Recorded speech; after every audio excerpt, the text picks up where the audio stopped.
Welcome to CAN, Caribbean Affiliate News. My name is Siobhan Gobin. Here are the stories that we're following today, July 8th, 2013. In St. Vincent, Prime Minister Gonzalez talks about transportation progress. 2 killed and dozens injured in a San Francisco plane crash. Jamaican government to host climate change symposium. And CARICOM to establish reparations committee. Details on these headlines and more when we return.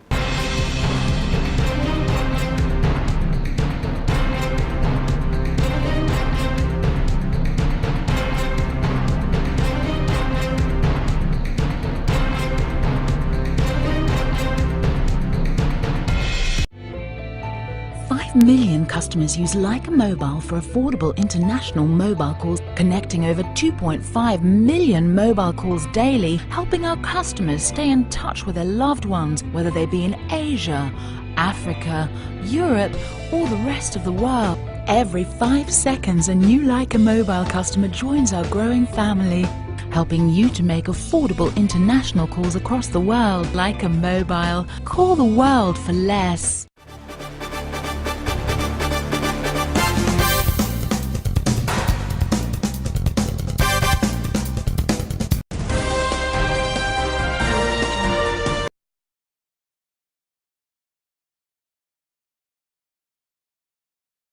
Welcome back to CAN, Caribbean Affiliate News. My name is Siobhan Gobin. This first segment of the news is sponsored by Total Caribbean Network. If there's anyone to tell you about progress being made in transportation talks, it's the Prime Minister of St. Vincent, Ralph Gonsalves. He has been the most vocal on the issue in his 12 years of Prime Minister, attending those meetings with the rest of the heads of the government of CARICOM. Coming out of the first round of talks, he seemed in good spirits. At closed-door talks in Port of Spain, Mr. Gonsalves put on the table several issues which were agreed to at a special meeting of CARICOM's Council on Trade and Economic Development, which he hosted in May this year. The recommendations from trade ministers include the reintroduction of the single domestic space, which was established for Cricket World Cup in 2007. Under that arrangement, CARICOM nationals were free to move around the region without having their passport stamped, and visitors to the Caribbean would only have their passport stamped at one point of entry. There have been concerns that the CARICOM passport is not serving the purpose it should, that of allowing CARICOM nationals an automatic 6-month stay. Discussions are also focused on Caribbean Airlines, which is granted a fuel subsidy by the Trinidad government, something that others see as being anti-competitive and in violation of the rule book of the community. The Prime Minister of Antigua and Barbuda, Mr. Baldwin Spencer, agreed that the talks are headed in the right direction as he gave an insight into the closed-door meetings. Mr. Spencer said that this time around the leaders are determined to make sure they leave their annual meetings with results, especially on this troublesome issue. Development of the community's transport sector has its underpinnings in Chapter 6 of the revised Treaty of Chaguaramas, which established the goal of the community transport policy as the provision of adequate, safe, and internationally competitive transport services for the development of the Caribbean single market and economy. A coroner examining the San Francisco plane crash that claimed the lives of 2 passengers is investigating whether one of the 2 survived the accident but was then hit by a rescue vehicle rushing to the burning aircraft. Coroner Robert Foucault said senior fire department officials had notified him and his staff that one of the 16-year-olds may have been struck on the runway. Yi Mingyang and Wang Linjia, both from Zhejiang in eastern China, were killed when an Asiana Airlines Boeing 777 exploded into flames after a crash landing at San Francisco International Airport on Saturday. There were 307 passengers on board the flight from South Korea, and dozens were seriously injured after the aircraft apparently hit a seawall, causing its tail to be ripped off. An autopsy is expected to be completed today that will determine whether the Chinese teenager's death was caused by injuries sustained in the crash or a secondary incident. Foucault said one of the bodies was found on the tarmac near where the plane's tail broke off when it hit the runway, while the other was found on the left side of the plane about 9 meters away from where the aircraft stopped. The San Francisco Fire Department spokeswoman Mindy Talmadge said, and I quote, "One of the deceased did have injuries consistent with those of having been run over by a vehicle. Many agencies were on the field yesterday." Heads of the government of the Caribbean community have agreed to the establishment of a National Reparations Committee in each member state, with the chair of each committee sitting on a CARICOM Reparations Commission. The heads of government of Barbados, St. Vincent and the Grenadines, Haiti, Guyana, Suriname, and Trinidad and Tobago will provide political oversight. CARICOM on Saturday ended their 4-day summit agreeing to the immediate adoption of a stabilization and growth agenda, which emphasizes the removal of constraints on competitive production, as well as proactive facilitation and support for the private sector aimed at catalyzing growth in critical economic sectors.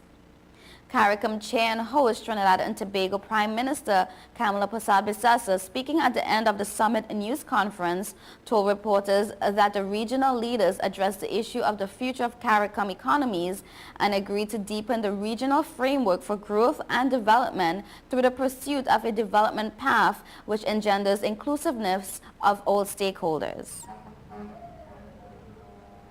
The government of Jamaica, through the Ministries of Water, Land, Environment and Climate Change and Science, Technology, Energy and Mining, will be hosting a 2-day symposium in collaboration with the United States Agency for International Development. The symposium will focus on strategies to advance climate change activities through improvements in energy management in Jamaica. The symposium will be held on Tuesday and Wednesday of this week at the Jamaica Pegasus Hotel in Kingston. It will bring together stakeholders from the public, private, and international development partner organizations to share and discuss opportunities for addressing climate change as part of their development agenda.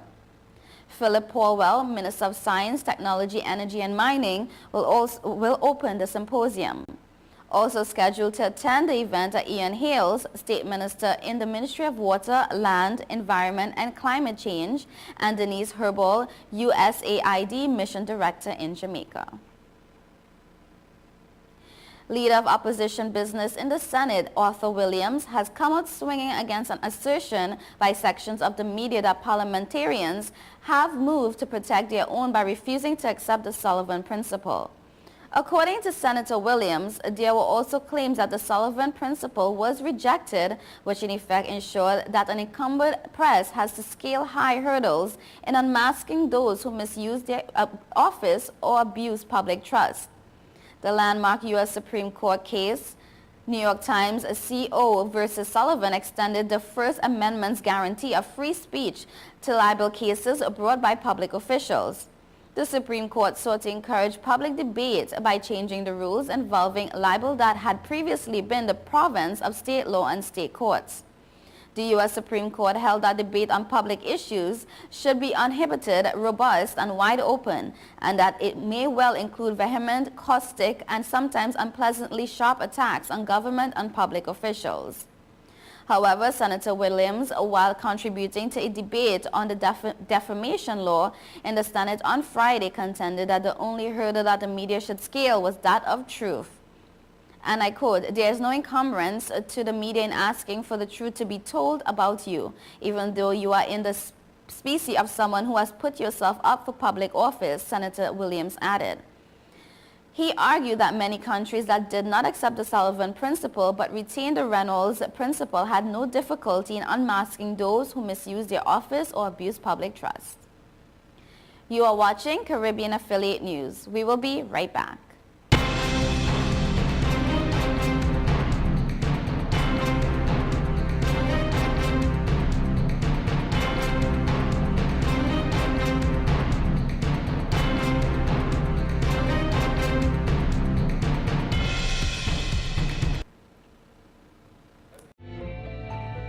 Million customers use Leica Mobile for affordable international mobile calls, connecting over 2.5 million mobile calls daily, helping our customers stay in touch with their loved ones, whether they be in Asia, Africa, Europe, or the rest of the world. Every 5 seconds, a new Leica Mobile customer joins our growing family, helping you to make affordable international calls across the world. Leica Mobile. Call the world for less. Stop the music! It's week 2 of our used car blowout month, and this week it's guaranteed credit approval. If we can't show you how to get approved, that car is on us. Log on now. GrecoAuto.com. Since we announced sign-in drive,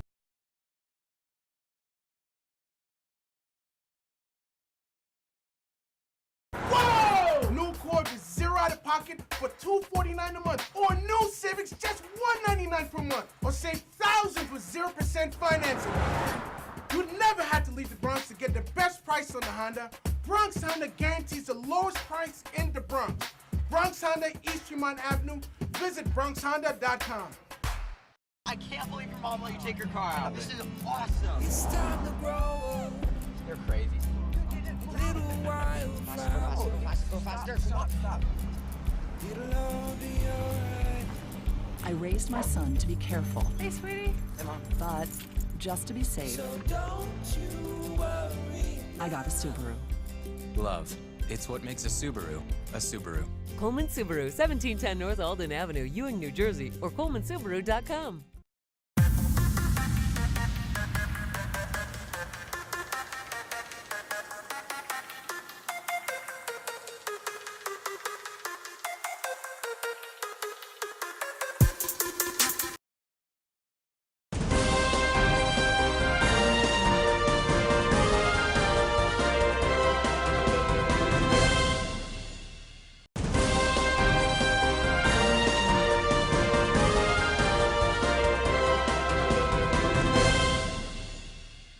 Welcome back to Cannes. This segment is sponsored by TravelSpan Vacations.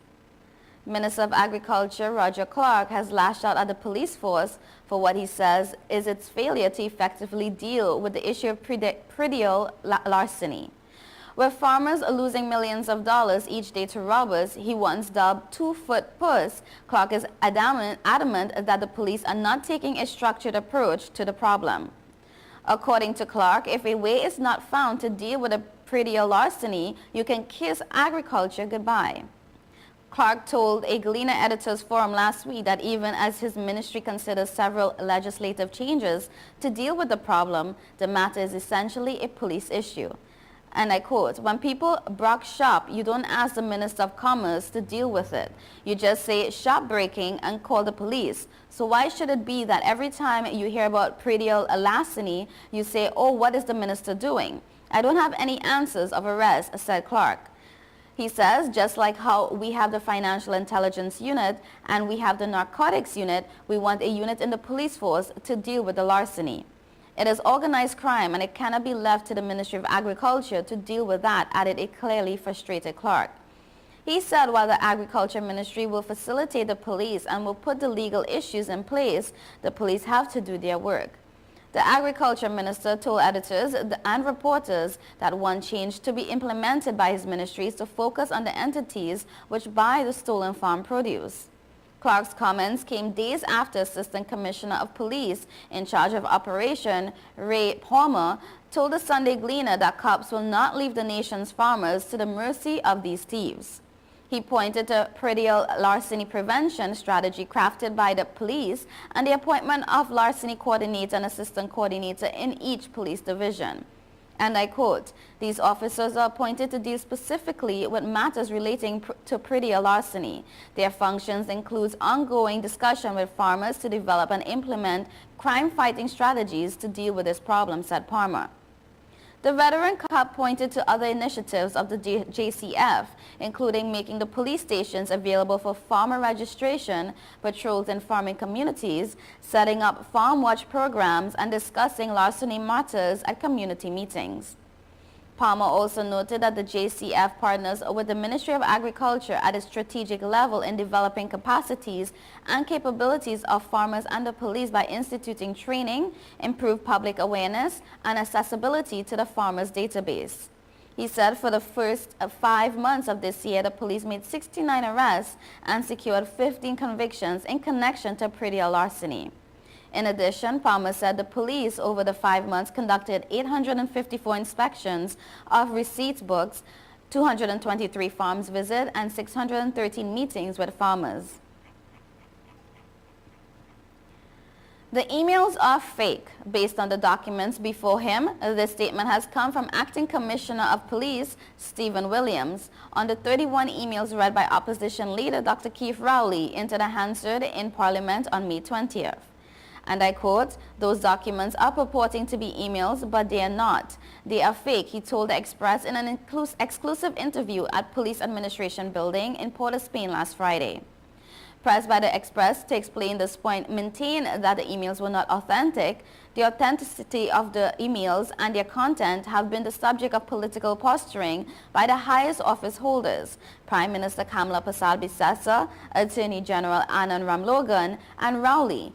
And other top office holders have also been dragged into the Emailgate probe, including Chairman of the Integrity Commission, Ken Gordon, Director of Public Prosecutions, Roger Gaspard, and Chief Justice, Ivo Archie.